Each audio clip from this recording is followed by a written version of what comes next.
આપણી જ સભામાં એક યુવક એવા છે કે જેને ગુરુહરિ સ્વામીજીની હરિપ્રસાદ સ્વામીજી મહારાજની એક સ્વપ્નની સ્કૂલ હતી કે મારે એવા દીકરાઓનું સર્જન કરવું છે કે એ સ્કૂલ ભરથાણાની નજીક આત્મીય વિદ્યા મંદિર AVM એ સ્કૂલ છે સુરતની નજીક.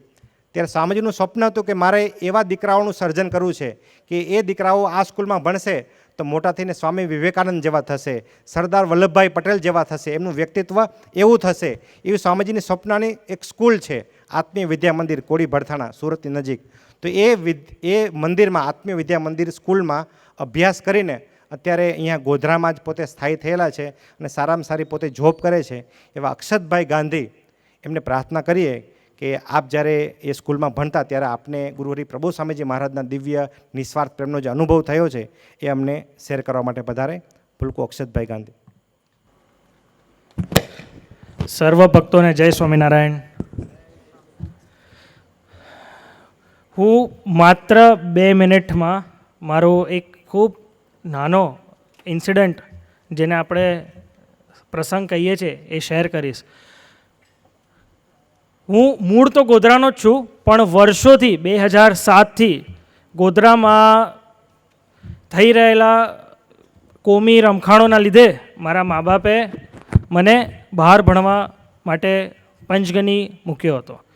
10th સ્ટાન્ડર્ડ સુધી હું પંચગની ભણ્યો. 11th અને 12thમાં મારા કાકાશ્રીના મદદથી હું આત્મીય વિદ્યા મંદિરમાં મને એડમિશન મળ્યું. ત્યાં સુધી મને સત્સંગ, સ્વામીજી એ બધું કાંઈ જ ખબર નહોતી અને મને ધાર્મિક જ્ઞાન પણ એટલું બધું નહોતું જેનાથી કે મને સ્કૂલમાં જવાની ઈચ્છા થાય. આપણને માત્ર ભણતર હતું એ ખબર હતી. હવે 2011 આત્મીય વિદ્યા મંદિરની ફર્સ્ટ બેચ અમે માત્ર 25 જણ હતા 11th સ્ટાન્ડર્ડમાં અને ગુરુહરિ સ્વામી શ્રી એકવાર આવ્યા અમારા ડાઇનિંગ હોલમાં. હોસ્ટેલનું જમવાનું આપણે બધા જ જાણીએ ગમે તેટલું સારું હોય પણ રિપીટેડ હોય એટલે થોડાક સમયમાં આપણને ના ભાવે. તે સમયે પ્રબોધ સ્વામીજી અને સુરત સ્વામી એમની જોડે જોડી સંત હતા. એ બંને આત્મીય વિદ્યા મંદિરમાં ઘણીવાર આવતા અને આવતા તો ખરા પણ અમારા બધા જોડે ખૂબ સમય વિતાવતા. અમારા બેડ પર આવીને બેસી જાય ગમે ત્યારે, આવીને વાતચીત કરે, શું ભણવાનું ચાલે છે પૂછે. એટલે સ્ટાર્ટિંગમાં તો પ્રબોધ સ્વામીને જોઈને એક એવું લાગતું કે આ સ્વામીજી આવ્યા છે, થોડાક અમે ડરી જતા કે આ સંતો આવ્યા છે એટલે આપણાથી એકદમ કશું થાય નહીં.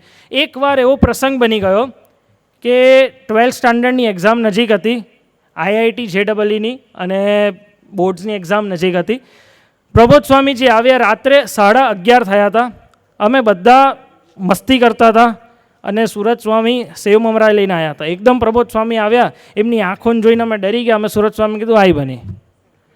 પણ એ આવતાની સાથે એમને એટલું સરસ કીધું છે, કંઈ ચિંતા કરવાની જરૂર નથી, બીજું કંઈ મંગાવ.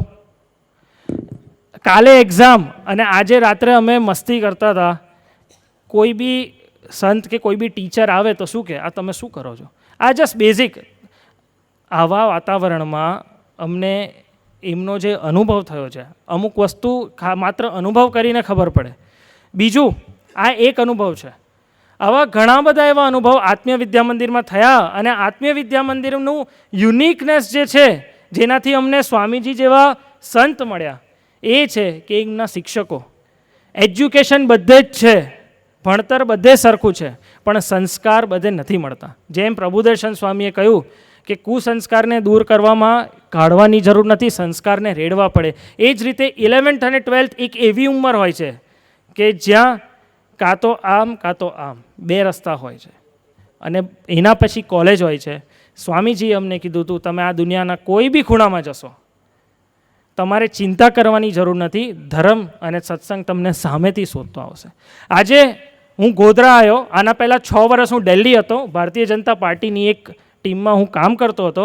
ત્યાંથી લઈને આજે ગોધરા છું, પહેલાં પૂના હતો, ગમે ત્યાં હતો, 2 સંતો મને ગમે ત્યાંથી સામેથી શોધતા આવ્યા છે.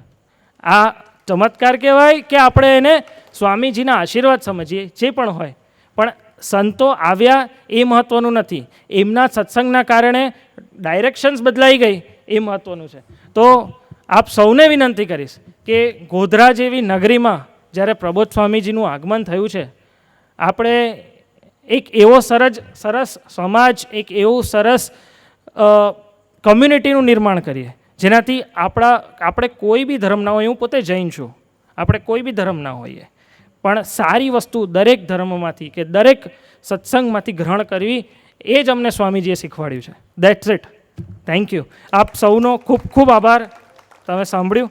સ્વામીજી આવી રીતને દર્શન અને લાભ આપતા રહેજો.